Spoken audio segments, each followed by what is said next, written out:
August 5, 6, 7ஆம் தேதியில் சந்திர பகவான் சிம்ம ராசியில் சஞ்சரிப்பதால் உங்களுக்கு சந்திராஷ்டமம்.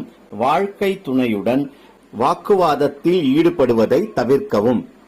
நண்பர்கள் மற்றும் தொழில் கூட்டாளிகளுக்கு இந்த நாட்களில் வாக்குறுதி கொடுப்பதை தவிர்ப்பது நல்லது.